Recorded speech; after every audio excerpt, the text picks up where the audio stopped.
अभी हम लोगों ने कुछ डेटा पे डिस्कस किया है फ्रेंड, कि किस तरह कंसिस्टेंसी आपको एक बेटर लॉन्ग टर्म में एक हैंडसम कैपिटल आप गेन करके आपको दे सकती है। तो आप देख देख पाओगे कि एक एक ऐसा डेटा है कि आपने मान लीजिए कि निफ्टी को 2002 से 2003 में अगर इन्वेस्टमेंट शुरू किया था निफ्टी बीज में।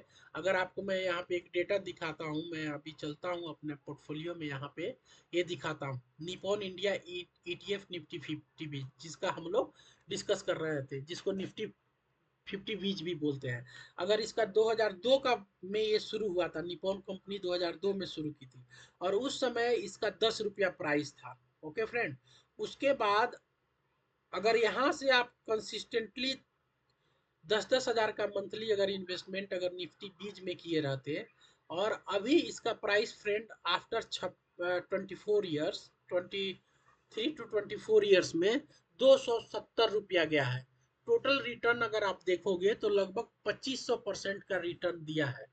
ओके फ्रेंड, तो अभी हम लोग अभी अपने डिस्कस कर रहे हैं कि ये 2002 से लेकर के 2026 चल रहा है, लगभग 23-24 साल में 2500 का इन्वेस्टमेंट दिया है। अगर 5 साल में देखेंगे तो 60% का रिटर्न दिया है फ्रेंड। ओके फ्रेंड, तो इस तरह का मैसिव रिटर्न आपको मिला है। अगर हम लोग ये इस डेटा का एनालिसिस कर रहे थे, तो अभी हम लोग देख रहे थे कि कोई बंदा अगर 2002 से शुरू किया रहता, 2003 से, और कंसिस्टेंट एटीएफ में इन्वेस्टमेंट किया रहता पर मंथ 10,000 रुपया सिप के थ्रू। ओके, तो अभी लगभग 20 से 22 साल में लगभग उसके पास 2.8 करोड़ का कॉर्पस जमा हुआ रहता। तो सोचिए 2020 साल आपने दिया, 20 साल में आपने लगभग 25 से 26 लाख रुपया इन्वेस्टमेंट किया, और कंप्लीट कंपाउंड कंसिस्टेंसी के साथ आपका पोर्टफोलियो ग्रो हुआ है, और लगभग 20 से 22 साल में लगभग आपको 2.8 करोड़ का एक कॉर्पस जनरेट करके दिया है। ये ऑलरेडी ये रियल डेटा है, और ये फैक्ट वाइज डेटा मैं डिस्कस कर रहा हूँ फ्रेंड। तो आप लोग देख सकते हो 20 साल में केवल निफ्टी बीज ईटीएफ है अपने इन्वेस्टर को कितना हैंडसम अमाउंट दिया है। इसीलिए मैं बोल रहा हूँ कि कंसिस्टेंसी क्यों मेंटेन करना जरूरी है। क्योंकि कभी कभी आता है, जैसे कोविड आ गया, कभी रिसेशन का डर रहता है, अभी जैसे ईरान इजराइल का वॉर हो गया तो मार्केट क्रैश हो जाता है। उस समय इन्वेस्टर क्या करते हैं, तुरंत मार्केट से पैसा निकाल लेते हैं।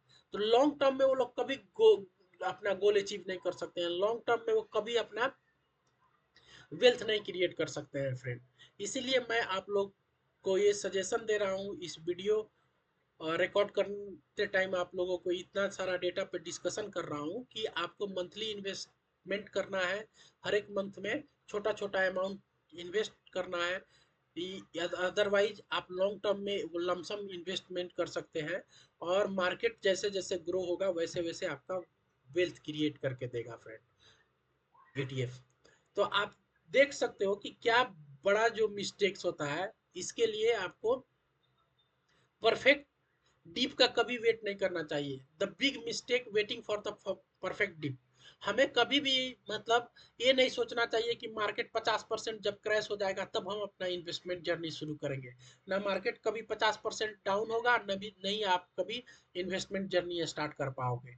इसीलिए आपको जैसे जैसे छोटा छोटा डीप मिलता है, 2%, 4%, 5% मार्केट क्रैश होते हैं, हमेशा आपको 6 महीना, क्वार्टरली, 3 मंथ, 2 मंथ पे आपको ऐसा डेटा दिखेगा। जैसे अभी गोल्ड का देख लीजिए फ्रेंड, अभी गोल्ड का ईटीएफ कितना डाउन है। अभी हमको लग रहा है 4 से 5%। पिछले वीक में ही मंडे टू फ्राइडे के सेशन में 5 से 7% गोल्ड का ईटीएफ डाउन हो गया है।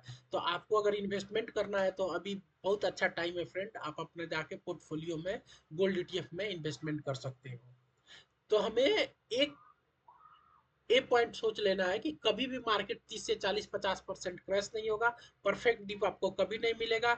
आपको शेयर मार्केट में लॉन्ग टर्म में इन्वेस्टमेंट करना है, अगर पोर्टफोलियो को लॉन्ग टर्म में अगर करना है तो धीरे धीरे आप एसआईपी करते जाइए।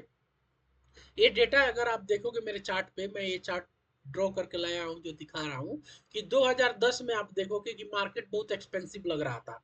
उस समय के बहुत लोग एनालिसिस कर रहे थे कि बहुत मार्केट एक्सपेंसिव हो गया है, अब ज़्यादा मार्केट नहीं बढ़ेगा। और 2010 के बाद मार्केट ने, निफ्टी ने 2015 2010 से 15 के बीच में अगर आप देखोगे तो कंसिस्टेंट हाई ऑन हाई बनाते गया है मार्केट। फिर 2015 फिर लोगों को लगने लगा कि मार्केट बहुत एक्सपेंसिव हो गया है, अब निफ्टी नहीं बढ़ेगा, निफ्टी में कंसोलिडेशन जोन में चला जाएगा। और आप देखोगे 2008 में फिर निफ्टी 16 से 17 हज़ार पे टच कर दिया था। तो देखो कि उस समय भी लोग सोच रहे थे कि मार्केट बहुत एक्सपेंसिव हो गया है, बहुत नीचे डिप मिलेगा तब हम लोग मार्केट में पोजीशन बनाएंगे। तो ऐसा मौका कभी नहीं मिलता है आपको, जब मौका मिल रहा है, जिस दिन मौका मिल रहा है फ्रेंड, उसी दिन से आप लोगों को इन्वेस्टमेंट जर्नी में छोटा छोटा ईटीएफ में इन्वेस्टमेंट करते जाना है फ्रेंड।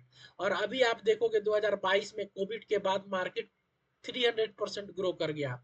जो निफ्टी 7 हज़ार पे थी, 7,500 पे थी, वो लगभग 22 और लाइफ टाइम हाई 26 हज़ार पे जा करके निफ्टी क्लोज हुआ था।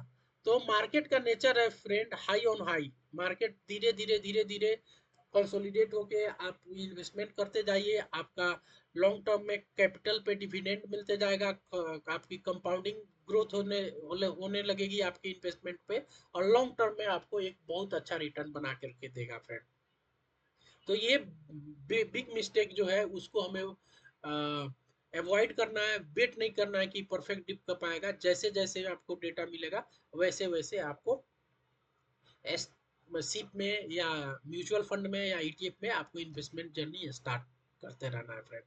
तो फ्रेंड, अभी आप देख पा रहे होगे कि फाइनल टेक अवे क्या है। फाइनल टेक ये है कि आपको कीप इन्वेस्टिंग सिंपल, आपको सिंपल इन्वेस्टिंग करना है।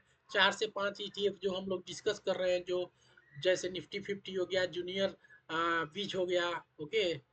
तो इस तरह के 4 5 बढ़िया आपको अपने फिनेंशियल कंसल्टेंट का हेल्प लेकर के पोर्टफोलियो बनाना है, और उसमें कीप इन्वेस्टिंग करते रहना है, मतलब रुकना नहीं है। 500 रुपया से हो गया, 1000 रुपया से हो गया, आपको इन्वेस्ट करते रहना है। हेजिंग के लिए आपको डाइवर्स ईटीएफ पोर्टफोलियो बनाना है फ्रेंड। कभी कभी क्या होता है कि आईटी सेक्टर डाउन हो गया, बैंकिंग सेक्टर डाउन हो गया, तो गोल्ड में इन्वेस्टमेंट कर लीजिए, सिल्वर में इन्वेस्टमेंट कर लीजिए। ये सब जो कमोडिटी ईटीएफ है जो आपको हेज आपको करते हैं, आपकी पोर्टफोलियो को हेज करके रखते हैं। तो इस तरह करने से आपका पोर्टफोलियो डाइवर्सिफाई होगा। हम लोग ऑलरेडी डिस्कस कर चुके हैं डिफरेंट डिफरेंट ईटीएफ है, जिसमें हम लोगों ने सेक्टोरियल ईटीएफ देखा था, बॉन्ड ईटीएफ देखा था, कि उसमें किस तरह इन्वेस्टमेंट कर सकते हैं और कितने टाइम पे कितना इन्वेस्टमेंट से हमको रिटर्न मिला है फ्रेंड। तो इस तरह जा करके आप अपना पोर्टफोलियो को डाइवर्सिफाई कर सकते हो। और आपको रेगुलर इन्वेस्टमेंट करना है फ्रेंड। ये नहीं सोचना है कि एक बार 10,000 रुपया डाल के हमको भूल जाना है। हर एक मंथ में 500 1000 रुपया जितना भी आपको मिले, जितना भी आपको कर सकते हो इन्वेस्टमेंट करते जाइए, okay. Don't wait over don't over wait for perfect timing. अभी जस्ट हम लोगों ने प्रीवियस स्लाइड में डिस्कस किया है कि कभी भी परफेक्ट टाइमिंग नहीं आती है। जिस दिन आपको समझ में आ गया कि इन्वेस्टमेंट की जर्नी अपनी स्टार्ट करनी है फ्रेंड, उस दिन से आप स्टार्ट करना शुरू कर दें, okay. Let compounding do the heavy lifting. जैसे कैपिटल धीरे धीरे ग्रो होगा, आपको 5 साल 10 साल में एक बड़ा कॉर्पस जो मार्केट से रिटर्न मिलेगा, तब आपको समझ में आएगा कि देखो छोटा छोटा इन्वेस्टमेंट करके कितना बड़ा हमने कैपिटल बना के ग्रो कर लिया। फ्रेंड, तो डिसिप्लिन बीट्स प्रिडिक्शन। आप में अगर अनुशासन रहेगा, डिसिप्लिन में रहेंगे, तो प्रिडिक्शन को भी बीट कर सकता है। ये हमारा टेक अवे है इस आज के सेशन से। तो फ्रेंड, अभी हम लोग देख सकते हैं कि किस तरह हम लोग ईटीएफ एलोकेशन कर सकते हैं। तो ये अपने पोर्टफोलियो में इस तरह का ईटीएफ एलोकेशन कर सकते हैं, जो मैं अभी डिस्कस कर रहा हूँ कि 50% आप अगर मान लीजिए 10,000 रुपया है, उसमें से 5,000 निफ्टी बीज में डाल सकते हैं, 20% जूनियर बीज में डाल दीजिए, जो इंडिया की नेक्स्ट टॉप 50 टॉप 100 कंपनियों में आने वाली है। 15% मिड कैप में डाल दीजिए, 10% ईटीएफ स्मॉल कैप में डाल दीजिए, और 5% बैंक ईटीएफ में डाल सकते हैं। अगर आप गोल्ड ईटीएफ में डालना है तो निफ्टी ईटीएफ जो है बीज निफ्टी बीज है, उसमें 40% डाल दीजिए, और 10% गोल्ड और सिल्वर में डाल दीजिए। तो फ्रेंड, इस तरह जा करके एक एक ईटीएफ एलोकेशन के लिए मैंने एक छोटा सा एग्जांपल वाला वीडियो बना दिया है, स्लाइड में डिस्कस कर लिया है। इस तरह आप diversify simple long term focused ETF बना सकते हैं friend. Why ETF must suit which investor type.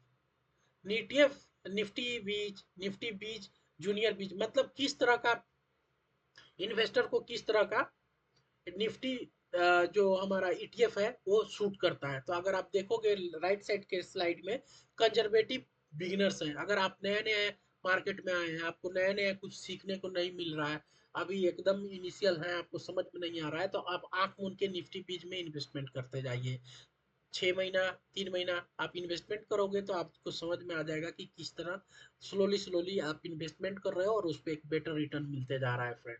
उसी तरह अगर बैलेंस इन्वेस्टर अगर बनना चाह रहे हो तो निफ्टी बीज प्लस जूनियर बीज में जाइए। ग्रोथ इन्वेस्टर जाना है तो उसमें आप मिड कैप ईटीएफ को ऐड करते जाइए। और एग्रेसिव और लॉन्ग टर्म इन्वेस्टर है तो स्मॉल कैप ईटीएफ में जाइए। जो कंपनी अभी स्मॉल कैप है, आने वाली 5 से 10 साल में वो मिड कैप की कैटेगरी में जाएगी, तो उनका ग्रोथ रेट बहुत हाई रहेगा। इसके आप चलते आपको एक बहुत हैंडसम अमाउंट में रिटर्न मिल सकता है फ्रेंड। और लास्ट में है बैंक ईटीएफ में आप इन्वेस्टमेंट जर्नी लगा सकते हैं। तो फ्रेंड ये ओवरऑल डिस्कशन था ईटीएफ कौन सा बेस्ट ईटीएफ है जिसमें आप लोग इन्वेस्टमेंट कर सकते हैं, क्या क्या स्ट्रेटजी है, निक मिगोली ने क्या बोला था, उनकी डिफरेंट स्ट्रेटजी क्या थी, जिसको हम लोगों ने डिस्कस किया था फ्रेंड। तो वीडियो को मैं यहीं पे वाइंड अप करता हूँ। मैं मोस्टली ईटीएफ से रिलेटेड वीडियो अपने यूट्यूब चैनल में डालता हूँ। जो भी ईटीएफ रिलेटेड इन्वेस्टर्स हैं ये सब आप वीडियो देख सकते हैं, अपना जर्नी, इन्वेस्टमेंट जर्नी स्टार्ट कर सकते हैं। और आप हमारे चैनल को लाइक सब्सक्राइब कर सकते हैं, अपने फ्रेंड लोगों के साथ शेयर कर सकते हैं फ्रेंड। और वीडियो को यहीं पे वाइंड अप करता हूँ। थैंक यू, जय हिंद। मिलते हैं नेक्स्ट डे नेक्स्ट वीडियो में। Good night.